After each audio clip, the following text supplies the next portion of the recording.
Good morning dear students. प्यारे बच्चों, आप सभी को गणतंत्र दिवस की हार्दिक शुभकामनाएं। आज उत्सव मनाने का दिन है, आज आज़ादी के रंगों में रंग जाने का दिन है, आज नाचने और गाने का दिन है। और इतना ही नहीं, आज वसंत पंचमी का पर्व है, तो उसकी भी मैं आपको हार्दिक शुभकामनाएं देता हूँ। आप सभी अपने जीवन में उन्नति करें, माँ सरस्वती की कृपा आप सब पे बने और हमारी उन्नति के साथ साथ हमारे राष्ट्र की भी उन्नति हो, हमारे समाज की भी उन्नति हो, हमारा राष्ट्र विश्व में शीर्ष पर पहुँचे, हर क्षेत्र में पहुँचे। इन्हीं भावनाओं के साथ आइए एक बार जयकारा लगाते हैं। भारत माता की जय, भारत माता की जय, वंदे मातरम। साथियों, जैसा कि मैं आपसे कह चुका हूँ कि क्लास 10th और क्लास 12th के जो स्टूडेंट्स हैं, यूपी बोर्ड और सीबीएसई बोर्ड के बोर्ड एग्जाम नज़दीक है, तो उन्होंने मुझसे रिक्वेस्ट की थी कि सर लिटरेचर का भी कुछ पोर्शन हम लोग के लिए लेकर के आइए। तो आज मैं हाई स्कूल क्लास के लिए एक छोटी सी poem Dust of Snow by Robert Frost वो लेके आया हूँ। आपके लिए इस पोएम को मैं आज एक्सप्लेन करूँगा। सबसे पहले हम पोएट की बात कर लें तो जो पोएट है रॉबर्ट फ्रॉस्ट, वो बहुत ही फेमस पोएट है and he was an American poet है, राइटिंग इन इंग्लिश। लेकिन इनकी poems all over the world बहुत पॉपुलर है, ब्रिटेन में भी इनकी पोएम्स बहुत पब्लिश हुई।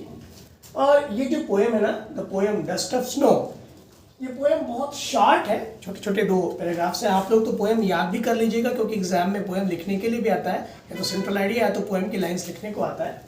और इसमें एक्सप्लेन किया गया है significance of small things in life.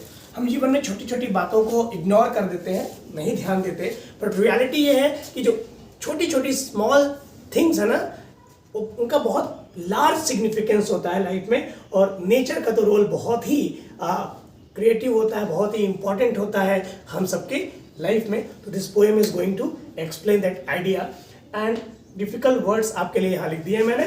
तो let's move towards the poem. हम इस पोएम को डिस्कस करते हैं। वेरी स्मॉल पोएम, अपने अपने टेक्स्ट को ओपन कर लें तभी तो समझ में आएगा। हाँ, तो अब मैं इस पोएम को रिसाइट कर रहा हूँ।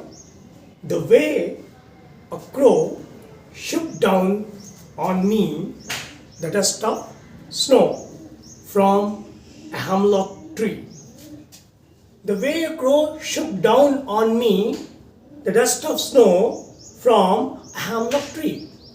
The poet was standing dejected.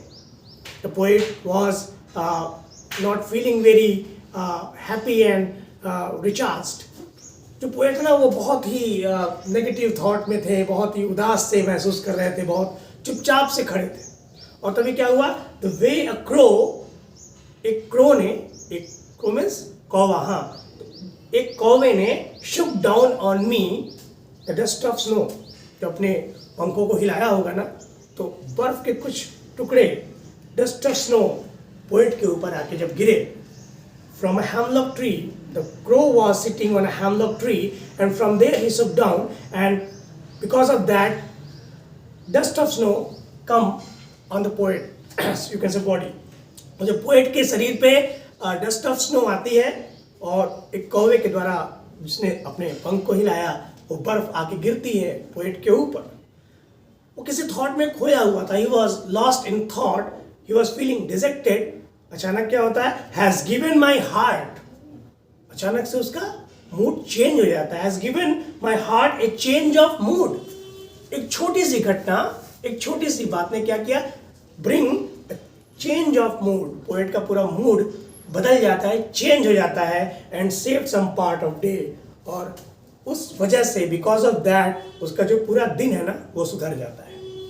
कई बार एक छोटी सी खराब बात, एक छोटी सी घटना, एक छोटा सा इंसिडेंट हमारे पूरे दिन को डिस्टर्ब कर देता है, हम परेशान हो जाते हैं। और कभी कभी कोई अच्छी सी बात, छोटी सी ही घटना हो, किसी की स्माइल हो सकती है, कोई खूबसूरत फूल हो सकते हैं, ब्यूटीफुल नेचर हो सकता है, आप उसको देखते हैं ना और आपका पूरा दिन बन जाता है।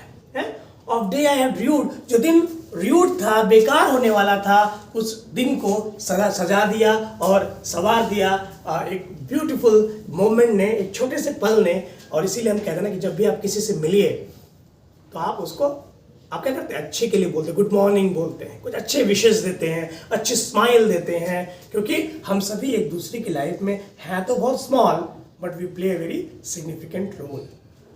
इसलिए कभी किसी को छोटा मत समझो। we may be very small, but we play a very wider and very significant role in others' life। हमारा लाइफ में, दूसरों के जीवन में बहुत ही इंपॉर्टेंट रोल है। और केवल हमारा ही नहीं, even every object of nature, every you can say creature, हर प्राणी, हर जीव, प्रकृति की हर चीज हमारे और आपके लाइफ को बहुत सिग्निफिकेंट बना सकती है। और उसको पॉजिटिव सेंस में रखने की ज़रूरत है, पॉजिटिव सेंस में लेने की ज़रूरत है। वर्ड्सवर्थ ने कहा था ना कि nature never did betray the heart that loved her. प्रकृति उस व्यक्ति का हृदय कभी नहीं तोड़ती।